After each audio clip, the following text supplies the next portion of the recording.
Welcome back, everybody, to Dr. Kashey's Processed Food Educational Series. And in this episode of Let's Use Big Kid Words and Indoor Voices, we'll be discussing Dr. Kashey's trigger words. One being natural. Number two, the infamous Immortal French Fry. All right. So what the heck does natural mean anyways, folks? In an Oxford English Dictionary, it defines natural as, well, existing in or derived from nature. Well, I gotta tell you, the list of things that aren't derived from nature or natural resources is pretty darn short. But I will tell you, the FDA does go a little bit deeper in terms of defining natural, at least in terms of food labeling, all right? Nothing artificial or synthetic, including all color additives, regardless of source, has been included in or has been added to a food that would not normally be expected to be in that food. Now, as a biochemist, okay, here's how I interpret that guideline. Artificial means it does not exist in nature as we know it. Okay. Just took that off of my Mountain Dew tree outside. Synthetic means, yeah, it exists in nature, but I made it in a beaker anyway. And natural means, well, I refined, extracted, filtered, concentrated, lyophilized, extracted some more, and then renatured the living bejesus out of what's left of some poor food so I can get a single ingredient but still keep natural on the label. This means there's a good chance that natural foods are processed even more. Does it cause unnecessary waste to make people feel better about what they're eating? Yeah, probably. And if you define something based on what it's not because you can't define what it is, then you should probably use a different term, folks, just saying. All right, now with that background, I'm going to tone things back a little bit. Tone things back a little bit, okay? How does a regular person define natural? I found the general consensus is that natural means it goes bad. It goes bad, it rots, okay? It spoils, rots, degrades, whatever. Likewise, unnatural or artificial foods, they don't rot, they don't spoil, they don't degrade. Not as fast anyway. See? Defined by what it isn't. Defined by what it isn't. So how does this translate into the real world, okay? Now there's some classic foodie propaganda floating around showing like, panel number 1, French fry at day 0. Panel number 2, exact same photo, French fry at day 10,952. All right, and it appears that the food has not spoiled or rotted at all, and this caused quite a bit of fuss, and it's used as ammunition by health gurus everywhere. And it's also, I think, why a lot of people started saying, you know, like fast food and things like that were unnatural. Okay, do you know what is natural? The stuff that kills people when food is not properly prepared. But that's none of my business, okay? Anyway, I can see how something like this may frighten a normal person. So let's call Miss Frizzle in here. Okay, what are some basic requirements of life? Air. I mean, a lot of microbes don't need air, but I'm listing that for the sake of conversation, okay? Water, shelter, and food. For some people, caffeine, okay? French fried potatoes, when prepared effectively, provide none of these things. Sounds crazy, right? I already hear the foodie hipsters saying, look, he already said it's not food, run the article. And yes, this actually happened to me, and no, I'm not going to link you to it, okay? But in this context, they would be right. Why isn't it food? Well, because in this state, it's not meant to be food, at least not yet. Okay? Now, to describe why, we'll have to graduate all the way up to 6th grade science, and I've got 10 nuggets that we can use to help, okay? You'll recognize most, if not all of these nerdy nuggets, okay? 1, water and oil don't mix. 2, if you heat water enough, it boils into steam. 3, oxygen will oxidize things. Rust, anybody? Okay. 4, biology needs water. 5, we store chemicals in containers to keep them from interacting with other chemicals. Okay, 6, you can't make something from nothing. 7, chemicals diffuse spontaneously from areas of high concentration to low concentration. Drop some food coloring in some water and see what happens, all right? 8, chemistry increases in efficiency if you increase what's called the surface area to volume ratio, okay? What mixes faster? A block of sugar in water or powdered sugar in water? All right, number 9, a mortar and a pestle grinds things up, increasing that surface area to volume ratio.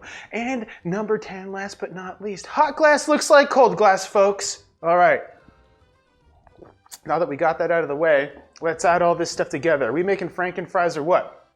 Now, when you cook stuff in oil, special stuff happens. Like number 1, you kill germs with, you know, like heat and stuff. Okay, number 2, you displace water and air via boiling and diffusion.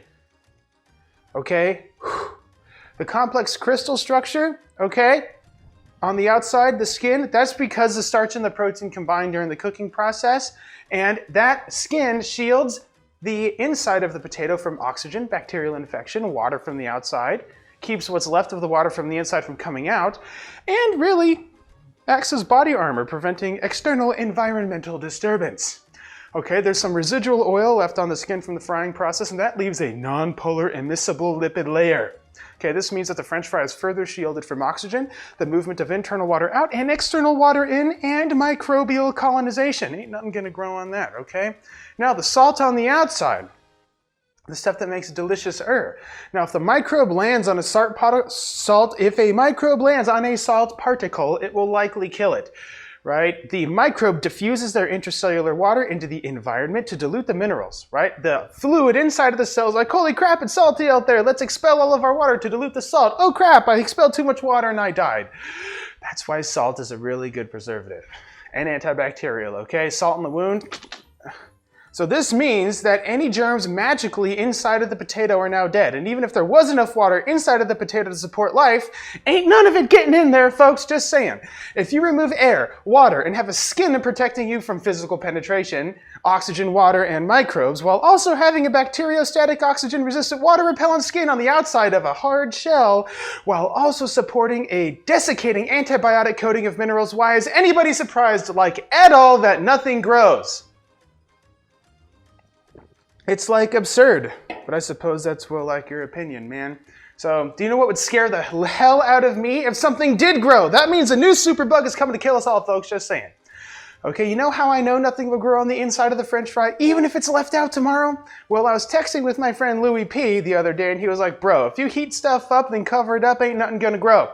In fact, one of his experiments is still on display in a French museum, the Louis Pasteur Museum, of course. The crazy old coot cooked up some soup like 150 years ago, and it's still good. It's still good. Wait. Okay. By the general consensus definition of natural we're working with here, does that mean his broth that he heated 150 years ago that has nothing growing in it, is it unnatural now? Is it artificial? I wonder at what time, like in the timeline, it went from natural to artificial. Let me know in the comments. I'm curious to know what you guys think. In either case, in the soup's own little world, it doesn't support life. There's no life in there, which sounds strange when used in the same breath talking about food, right? And this is why context matters. I hear the angry foodies now saying, see, it's not good for you. It doesn't support life because nothing's growing. Okay, this is a comical display of ignorance and clearly points out this person slept through their 6th grade science class. You know why? When you take your first bite into the French fry, literally every single one of the preserving factors becomes compromised. Every single one. Remember before when I said it wasn't meant to be food yet? Well, this is what I meant. The not food doesn't turn into food until you start eating it, for Pete's sake. Let me explain here, okay? Man, my nose is super itchy. You break the protective outer barrier with your teeth, like a mortar and pestle, grinding it up. Now that the skin is broken, your enzymes invade and start to work, further breaking down the starch.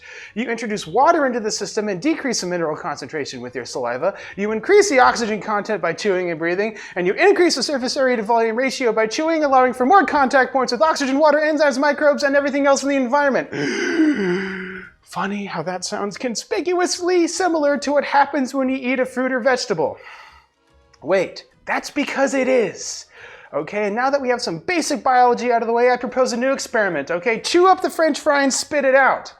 I guarantee cooties will be growing on it, in it, around it in no time. Flat, okay? The reality is that if you preserve any food by cooking, you kill the germs and store it properly. Like, that's what this is. The reality is that you preserve any food if you kill the germs and then store it. Okay, Pasteur discovered this like 200 years ago. The cooking process is a preservation process, and here's the asterisk here I'm going to throw down. In the case of the properly prepared French fry, you create a crunchy, salty, oily exterior acting as a tasty but also sophisticated food storage system. All right, and here's where mass confusion comes into play. Having food that lasts longer is the reason people make it through floods, wars, droughts, winters. It lets humans live in space, for Pete's sake. Okay, people think astronaut food is cool, but they rag on French fries. How long do you think that stuff lasts, and in what sort of crazy conditions? Are you friggin' serious? Are you serious? Okay, food that lasts a long time, natural or unnatural, is the very reason humans kick ass, okay? Do you think natural should be a thing on labels to educate people? Let me know in the comments, folks. I'm curious. You all have a wonderful day. I'm out.